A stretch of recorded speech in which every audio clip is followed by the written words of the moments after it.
आज हम टॉपिक करेंगे स्टैंडिंग वेव्स और stationery waves. When two sets of progressive wave trains of the same type having the same amplitude and same time period, frequency, wavelength, traveling with the same speed along the same straight line in opposite directions superimpose, a new set of waves are formed. These are called stationary waves or standing waves. जब दो wave आमने सामने से, एक इस तरफ से और एक दूसरी तरफ से, जिनका एम्पलीट्यूड फ्रीक्वेंसी सब कुछ सेम हो, एक दूसरे के ऊपर सुपर इम्पोज करती हैं तो हमें स्टैंडिंग वेव्स मिलती हैं, जिनको हम स्टेशनरी वेव भी कहते हैं। The resultant waves do not propagate in any direction. ये सबसे इंपॉर्टेंट बात है इसमें कि वो वेव कहीं मूव नहीं करेगी। जो रिजल्टेंट वेव होगी दोनों की वजह से, वो किसी भी तरफ मूव नहीं करेगी। Nor there is any transfer of energy in the medium, और ना ही वो किसी तरह की एनर्जी ट्रांसफर को दिखाएंगी। In the stationary waves there are certain points of medium which are permanently at rest. बहुत सारे पॉइंट ऐसे होंगे जहां पे आपके जिसमें आपके मॉलिक्यूल परमानेंटली एट रेस्ट पे होंगे, ठीक है। Their displacement is zero all throughout, और उनकी डिस्प्लेसमेंट आपकी जीरो रहेगी। These points are called nodes, उनको हम नोड्स कहते हैं, जहां पे आपके पार्टिकल कैसे हैं, रेस्ट में है। Similarly there are some other points which vibrate about their mean position with largest amplitude, और कुछ पॉइंट ऐसे होंगे जहां पे आपको मैक्सिमम एम्पलीट्यूड मिलेगा। These points are called antinodes, इनको हम एंटी नोड्स कहते हैं। Two types of stationary wave है हमारे पास। एक है लॉन्गिट्यूडनल स्टेशनरी वेव, जिसमें आपके जो पार्टिकल हैं सुपरपोजिशन जो रहती है और लॉन्गिट्यूडनल वेव्स की रहती हैं। दो लॉन्गिट्यूडनल वेव्स अपोजिट डायरेक्शन में मूव करेंगी और आपको क्या मिलेगा, लॉन्गिट्यूडनल स्टेशनरी वेव मिलेगी। एग्जाम्पल में हमारे पास है organ pipes and in air column of resonance tube apparatus are longitudinal stationary waves. ये हम आगे पढ़ेंगे टॉपिक ऑर्गन पाइप्स का। उसके बाद हम बात करेंगे transverse stationary waves. Transverse stationary wave आपकी इसमें आपका जो रिजल्टेंट सुपर इम्पोजिशन होता है टू आइडेंटिकल ट्रांसवर्स वेव का, ट्रैवलिंग इन अपोजिट डायरेक्शंस।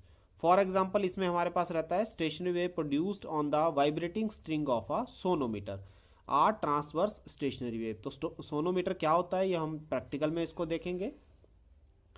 हमारे पास प्रैक्टिकल रहता है सोनोमीटर का, तो उसमें हम इसको दिखा सकते हैं स्टेशनरी आपकी ट्रांसवर्स स्टेशनरी वेव्स को, ठीक है।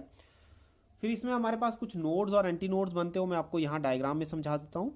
नोड्स की फॉर्मेशन है ये पॉइंट आपका नोड्स को रिप्रेजेंट करेगा, ठीक है। और एंटी नोड्स आपके बनेंगे जब आपको क्या है, मैक्सिमम एम्पलीट्यूड मिलता है, ठीक है।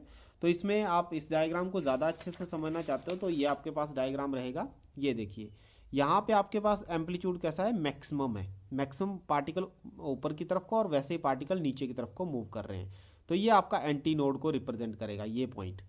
और यहाँ पे आपके जो पार्टिकल्स हैं ना ऊपर जा रहे हैं ना ही नीचे जा रहे हैं, तो इसलिए इसको नोड कहा गया है। तो एक नोड यहाँ पे हो गया, दूसरा नोड यहाँ पे हो गया और तीसरा नोड यहाँ पे हो गया, ठीक है। तो जो एंड फिक्स रहते हैं, जिन एंड पे आपकी स्ट्रिंज फिक्स की जाती है, वो आपको नोड्स को ही रिप्रेजेंट करते हैं, क्योंकि वहाँ फिक्स होने की वजह से वो पार्ट आपके जो स्ट्रिंज है वो ऊपर नीचे मूव नहीं करती है। तो याद रखना, जो एंड फिक्स हैं वहाँ पे हमेशा नोड मिलेंगे। यहाँ पे एंटी नोड की पोजीशन वो है जहाँ पे आपको मैक्सिमम एम्पलीट्यूड मिलता है, ठीक है। और ये भी आपका मैक्सिमम एम्पलीट्यूड को रिप्रेजेंट कर रहा है, तो ये भी एंटी नोड को ही रिप्रेजेंट करेगा। अब कुछ कैरेक्टरिस्टिक्स हैं ऑफ स्टैंडिंग वेव्स और स्टेशनरी वेव के। सबसे पहले, the disturbance is confined to a particular region between the starting point and the reflected point of the wave, ठीक है। एक पर्टिकुलर रीजन में डिस्टर्बेंस रहेगी, जैसे आप यहाँ से वेव जनरेट करोगे तो वो यहाँ से फिर वापस रिफ्लेक्ट बैक होगी, ठीक है। तो आपने दो एंड फिक्स कर दिए स्ट्रिंज के, एक वेव आपने यहाँ से जनरेट की और यहाँ से सेकेंड एंड से वो रिफ्लेक्ट बैक होगी इन द अपोजिट डायरेक्शन, ठीक है। दूसरी बात ये कहता है, there is no onward motion of the disturbance from one particle to the adjoining particle. जैसा कि मैंने आपको कहा कि स्टेशनरी है तो पार्टिकल आपके मूव नहीं करेंगे, ठीक है। कोई भी आपका मोशन डिस्टर्बेंस एक जगह से दूसरी जगह के ऊपर मूव नहीं करेगी। The total energy associated with stationary wave is twice the energy of each of incident and reflected wave. जो आपकी टोटल एनर्जी रहेगी वो आपकी दोनों की, जो आपका एक तो आप वेव जनरेट करे और एक रिफ्लेक्ट बैक होके आ रही है, तो उन दोनों का सम होगा, ठीक है। इसलिए ट्वाइस कहा गया है उसको। इंसिडेंट ले लो चाहे रिफ्लेक्टेड ले लो, उन दोनों का सम करके, ठीक है। तो आपकी टोटल एनर्जी स्टेशनरी वेव की ट्वाइस रहेगी each of incident and reflected wave. उसके बाद आएगा there are certain points of the medium in standing wave which are permanently at rest. जैसा कि मैंने आपको कहा, ये आपके नोड्स को रिप्रेजेंट करेंगे। यहाँ पे पार्टिकल आपके परमानेंटली रेस्ट पे रहेंगे। और कुछ एक पॉइंट ऐसे होंगे जहाँ पे आपको मैक्सिमम एम्पलीट्यूड मिलेगा, उनको हम एंटी नोड्स कह देते हैं। तो ये आपके एंटी नोड्स हैं जो मैंने आपको सेंटर में बताया, बिल्कुल मैक्सिमम एम्पलीट्यूड जहाँ पे मिलेगा। ठीक है, दो नोड्स के बीच का जो डिस्टेंस रहता है वो लैम्डा बाय 2 रहता है। वैसे ही सिमिलरली एंटी नोड के बीच का डिस्टेंस भी लैम्डा बाय 2 ही रहेगा, ये भी आपने ध्यान में रखना है। ठीक है, in a standing wave the medium splits up into number of segments, each segment is vibrating up and down as a whole. ठीक है, ये आपके दो सेगमेंट है, जैसे यहाँ पे मॉलिक्यूल अप और डाउन डायरेक्शन में मूव कर रहे हैं। ठीक है, all the particles in one particular segment vibrate in the same phase, particles in two consecutive segments differ by a phase of 180 degree. ठीक है, तो अगर दो सेगमेंट की बात की जाए तो दोनों में पार्टिकल का जो ऑसिलेशन है वो आपका क्या रहेगा, 180 डिग्री का रहेगा, चेंज रहेगा, मतलब दोनों में 180 डिग्री का। All the particle except those at nodes execute simple harmonic motion. तो नोड पे तो कोई मूवमेंट नहीं होगी पार्टिकल की, इसको छोड़ दिया जाए, नोड को छोड़ दिया जाए, तो बाकी सारे पार्टिकल आप सिंपल हार्मोनिक मोशन आपको दिखाएंगे। The amplitude of vibration of particles varies from zero at nodes to maximum at antinodes. तो ये देखो आप, यहाँ पे कोई वाइब्रेशन नहीं है, जीरो हो गया, ये थोड़ा सा वाइब्रेशन बढ़ा और बढ़ा और बढ़ा, और मैक्सिमम कहाँ पे होगा आपका, एंटी नोड पे आपको मैक्सिमम ऑसिलेशन मिलेगी, एम्पलीट्यूड बड़ा मिलेगा। Twice during each vibration all the particle of medium pass simultaneously through their mean position. ठीक है, आपके जो पार्टिकल है वो मीन पोजीशन के अक्रॉस दो बार पास करेंगे। ठीक है, ट्वाइस ड्यूरिंग ईच वाइब्रेशन, एक बार, एक वाइब्रेशन में दो बार। तो एक वाइब्रेशन क्या होगी, ये आपने ध्यान रखना, कंप्लीट वाइब्रेशन आपकी ये होगी, ये इसको हम कंप्लीट वाइब्रेशन कहते हैं। तो एक बार ये मीन पोजीशन को क्रॉस किया, दूसरी बार ये, इसलिए इसको कहा गया ट्वाइस ड्यूरिंग ईच वाइब्रेशन। तो आपकी ये क्या कर रहा है, पार्टिकल पास करते हैं simultaneously through their mean position. The wavelength and time period of stationary wave are same as for the component waves. ठीक है, और टाइम पीरियड और वेवलेंथ आपका हमेशा सेम रहेगा एज अ कंपोनेंट वेव की तरह। ठीक है, velocity of particle while crossing mean position varies from maximum at antinodes to zero at nodes. तो आप देख रहे हो यहाँ पे आपका पार्टिकल को ज्यादा एम्पलीट्यूड क्रॉस करना पड़ा, तो यहाँ पे पार्टिकल की वेलोसिटी ज्यादा होगी, और यहाँ पे पार्टिकल मूव नहीं कर रहे हैं तो वेलोसिटी ऑलमोस्ट जीरो ही है। ठीक है, तो ये भी इसमें आपने ध्यान में रखना है। तो ये कुछ एक पॉइंट थे इसके अंदर। अब इसमें आपने एक बात ध्यान रखनी है, जैसा कि मैंने आपको पहले भी समझाया, जो आपकी कंप्लीट वेव है, जो हम बोलते हैं कंप्लीट साइकिल है, वो ऐसे होता है। ठीक है, अगर इसको मैं ब्रेक कर देता हूं तो आप इसको इस तरह से भी लिख सकते हो, ये ऐसे, हाफ मैंने इधर कर दिया और हाफ मैंने इधर कर दिया, तो इसको हम बोलते हैं कंप्लीट साइकिल। एक साइकिल कंप्लीट हुआ जिसकी वेवलेंथ हम क्या लेते हैं, लैम्डा। अब मान लो आपने इसको रिफ्लेक्ट बैक, यहाँ पे आपने जो यहाँ से ऑसिलेशन प्रोड्यूस की, ये रिफ्लेक्ट बैक होगी। रिफ्लेक्ट बैक कितने पे होती है, 180 डिग्री पे। जैसा कि मैंने आपको कहा, जो रिफ्लेक्ट बैक होके आएगी ऑसिलेशन वो 180 डिग्री पे आएगी। तो दैट मीन्स 180 डिग्री इसके साथ, तो ये नीचे की तरफ है तो रिफ्लेक्शन ऊपर की तरफ होगी, और अब ये ऊपर की तरफ है तो रिफ्लेक्शन आपकी नीचे से होगी। इसलिए हम कहते हैं कि रिफ्लेक्टेड वेव 180 डिग्री फेज से चेंज होके आएगी। तो अब ये आपकी actual wave, stationary wave generate हो रही है। तो ये कितनी लेंथ की है, लैम्डा। अगर मैं इसको हाफ कर दूं, इसको तोड़ दूं, हाफ कर दूं, तो इसकी वेवलेंथ कितनी रह जाएगी, लैम्डा बाय 2। ठीक है, और इसकी कितनी रह जाएगी, लैम्डा बाय 2। तो जब आप लैम्डा बाय 2 बनाना चाहते हो तो आपने सिंपल एक बनाना है ये। ठीक है, और अगर कंप्लीट लैम्डा बना रहे हो तो आप दो बनाओगे। तो एक जो सर्कल बन रहा है इसमें, हम इसको सर्कल की तरह एज्यूम कर सकते हैं, वो आपका स्टेशनरी वेव के केस में वो आपका लैम्डा बाय 2 के बराबर होगा। तो ये आपने ध्यान रखना, जितने भी लैम्डा बाय 2 तुम्हें चाहिए उतने ही आपको सर्कल इसमें बनाने पड़ेंगे। जैसे 3 लैम्डा बाय 2 अगर बनाना है तो क्या करोगे, तो आप इसको 3 इसमें सर्कल्स ले लोगे, ये ऊपर वाला फेज, ये नीचे वाला फेज। ठीक है, तो ये आपका क्या बन जाएगा, फिर एक और लैम्डा बाय 2 ऐड हो गया, तो टोटल लेंथ कितनी हो जाएगी, 3 लैम्डा बाय 2। तो इस तरह से हम, अगर हमें कोई क्वेश्चन आता है तो हमने इस तरह से उसको फॉलो करना है। ये डायग्राम की कंस्ट्रक्शन बड़ी इंपॉर्टेंट है इसके अंदर। फिर इसके बाद हम नया आर्टिकल, एक और आर्टिकल इसका शुरू करेंगे, ये बड़ा इंपॉर्टेंट है, आपको एग्जाम में पूछा जाता है। Standing waves in strings and normal modes of vibration. Let a harmonic wave be set up on a string of length L, fixed at the two ends x is equal to 0 and x is equal to l। ठीक है, हमने एक wave ले ली, जैसे ये आप ले सकते हो, ये पोजीशन ले ली x इज इक्वल टू 0 और ये पोजीशन होगी x is equal to l, मतलब ये टोटल डिस्टेंस l है। ठीक है, फिर इसने कहा let the wave pulse moving on the string from left to right be represented by, जो आपकी डार्क वाली इसमें दिखाई गई है, ये डार्क वाली है, ये आपकी स्ट्रिंग आपने मूव की लेफ्ट से राइट डायरेक्शन में, तो इसको हम रिप्रेजेंट कर लेते हैं r sign omega T minus K x के साथ। ठीक है, इसको याद रखना है आपने, ये आपकी रिप्रेजेंटेशन हो जाएगी पल्स वेव की जो लेफ्ट से राइट में जाएगी। As there is a phase change of pi radian on reflection, जब ये कहता है कि रिफ्लेक्शन हुई इसकी, यहाँ से इस पॉइंट से रिफ्लेक्ट करेगी ये लाइट जो आपकी वेव है, तो ये 180 डिग्री पे चेंज हो जाएगी, क्योंकि पहले ये नीचे से आ रही थी, अब ये ऊपर से आएगी, और यहाँ पे ऊपर से आ रही थी तो ये नीचे से जाएगी, तो ये 180 डिग्री का फेज चेंज आ जाएगा इसमें आफ्टर रिफ्लेक्शन। ठीक है, तो आफ्टर रिफ्लेक्शन फेज चेंज आ रहा है, अपोजिट डायरेक्शन में जा रही है, इसलिए पहले तो माइनस से आपने प्लस कर देना है इसको, क्योंकि डायरेक्शन चेंज होगी, प्लस पाई उसमें फेज चेंज आ रहा है। ठीक है, जो आपको मैंने दिखाया 180 डिग्री का, तो इसको हम सॉल्व करेंगे। पाई से आपका साइन अगर 180 समथिंग करते हैं 180 प्लस, तो माइनस साइन आ जाता है, तो R sine omega T plus K X आ जाएगा, तो पाई की वजह से माइनस साइन आ जाएगा यहाँ पे। अब सुपरपोजिशन प्रिंसिपल क्या कहता है? सुपरपोजिशन प्रिंसिपल कहता है कि रिजल्टेंट वेव होती है हमेशा ही दोनों का सम, जो आपने ऊपर वेव ली है y1 प्लस y2, तो हमने इसको ले लिया R sine omega T minus K X minus ये वाली वैल्यू पुट करेंगे।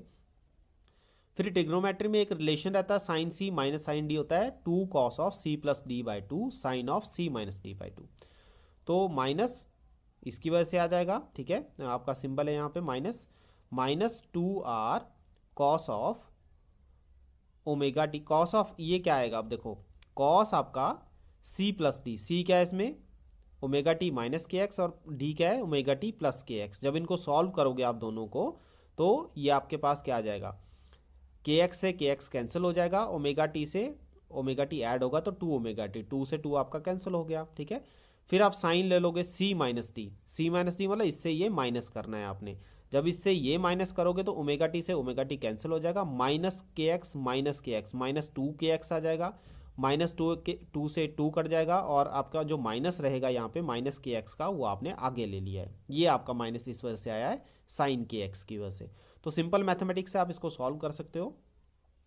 उसके बाद when x is equal to 0, मैंने जैसे आपको कहा कि जब x 0 है तो हमारे पास नोड है, तो डिस्प्लेसमेंट पार्टिकल के ऊपर नीचे क्या है 0, क्योंकि यहाँ से पार्टिकल मूव ही नहीं करेगा ऊपर नीचे, तो इसलिए आपका y क्या आ जाएगा इसमें 0 के बराबर आना चाहिए। y मतलब अपवर्ड और डाउनवर्ड डिस्प्लेसमेंट। ठीक है, जो एम्पलीट्यूड हम जिसको कह रहे हैं, तो x is equal to 0 starting में वो 0 है, this end is a node, तो ये एंड आपका नोड रिप्रेजेंट कर रहा है। फिर ये कहता है कि x is equal to l, मतलब लास्ट में ये एंड पे हमारा जो y है वो किसके बराबर होगा, minus 2r cos omega T, और x की जगह आपने क्या भर देना है l भर देना है kl। ठीक है, फिर जबकि हमने कहा कि लास्ट भी फिक्स है तो इसलिए y अगेन 0 होना चाहिए। जब y 0 हुआ तो ये टर्म कब 0 होगी, जब साइन ऑफ kl की वैल्यू 0 होगी। आपने याद रखना ये पूरी टर्म कब 0 होगी, जब साइन kl आपका 0 होगा, और साइन कब 0 होता है, जब एंगल आपका पाई के बराबर हो। ठीक है, 180 डिग्री पे साइन 0 होता है ना, तो पाई, और वैसे उसको और मल्टीप्लाई करते हो साइकिल रिपीट होते जाएंगे तो उसको एन पाई हम कह देते हैं। ठीक है,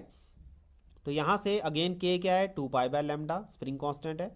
ठीक है, 2 पाई बाय लैम्डा इसको ले लेंगे, तो एल आपका आ जाएगा, यहाँ से एन आपने निकालना है, ये आपने वैल्यू पुट कर दी, और इसके बाद हमने पाई से पाई कैंसिल कर देना, तो लैम्डा आ जाएगा 2l बाय एन। ये बड़ा इंपॉर्टेंट है, ये आपने याद रखना है। ठीक है, 2l बाय एन के बराबर ये आ जाएगा।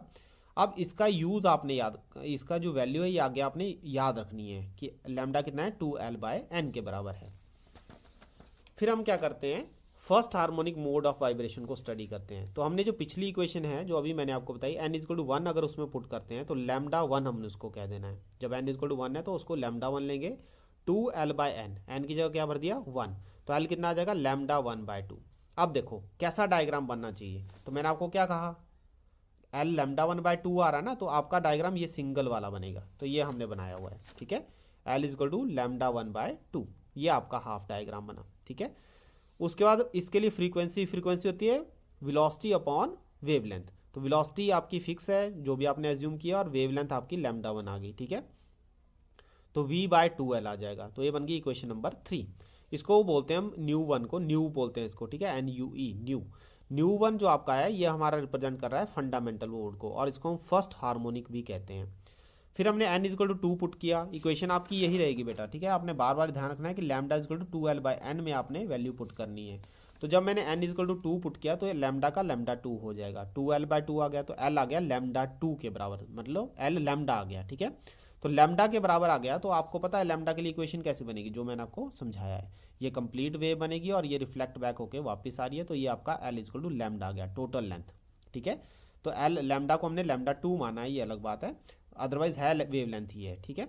तो इसके बाद ये कहता है इसके लिए जो फ्रीक्वेंसी आएगी v/λ2, what is λ2, it is l, और अगर मैं इसको 2l बनाना चाहता हूं तो v/2l और 2 से मल्टीप्लाई करना पड़ेगा। तो v/2l क्या है, वो इक्वेशन 1 में आप देखोगे, इक्वेशन 3 जो आपने निकाली, what is v/2l, it is new 1, ठीक है। तो आपका जो न्यू 2 है वो न्यू 2 ऑफ न्यू 1 के बराबर आ जाएगा। This mode is called second harmonic और फर्स्ट ओवरटोन, ठीक है, इसको हम सेकेंड हार्मोनिक कहते हैं या फर्स्ट ओवरटोन भी कहा जाता है। थर्ड मोड ऑफ वाइब्रेशन में हम क्या करेंगे, n की वैल्यू 3 पुट कर देंगे, तो इससे लैम्डा 3 हो जाएगा, तो 2l/n की जगह आ जाएगा 2l/3, तो l आ गया 3 लैम्डा 3/2। तो देख लो 3 लैम्डा 3/2, 3 λ/2 हम कैसे बनाते हैं, λ/2 λ/2 λ/2, इस तरह से ये आपका नया डायग्राम बन जाएगा, ठीक है। The frequency of vibration is given by वही velocity upon wavelength, velocity upon wavelength कितनी है आपके पास 2l/3, ये पुट कर देंगे तो 3v/2l आ जाएगा, और what is v/2l, it is new 1, तो न्यू 3 आ जाएगा 3 ऑफ न्यू 1 के बराबर। तो अगर हम न्यू 1 न्यू 2 न्यू 3 की रेशियो निकालें, ऊपर इक्वेशन जो बनी हमारी अलग अलग, तो ये बन जाती है 1:2:3। तो एग्जाम में आपको कई बार डायरेक्ट ऐसे भी क्वेश्चन पूछा था कि prove that in case of, जो आपने आर्टिकल किया कि न्यू 1:न्यू 3 आपका 1:2:3 के बराबर होता है। अब डायग्राम्स में आपने एक चीज़ और ध्यान में रखनी है, यहाँ पे आपके जो थर्ड मोड है इसमें टोटल नोड्स कितने बने, 1 2 3 4, और एंटी नोड कितने बने, 1 2 3। तो ये भी आप लिख सकते हो कि कितने नोड्स और कितने एंटी नोड्स आपके third mode of normal mode of vibration में बन रहे हैं। इसी तरह आप सेकंड मोड ऑफ वाइब्रेशन में देखो, 1 2 3 एंटी नोड और 2 आपके 1 2 3 आपके नोड्स और 2 आपके एंटी नोड्स, और इस केस में कितने बन रहे हैं, 2 नोड्स और 1 एंटी नोड। तो इस तरह से आप इसके बारे में लिख भी सकते हो कि हर एक मोड ऑफ वाइब्रेशन में आपके कितने टोटल नोड और कितने एंटी नोड्स बन रहे हैं। तो आज के लिए बस इतना ही काफी।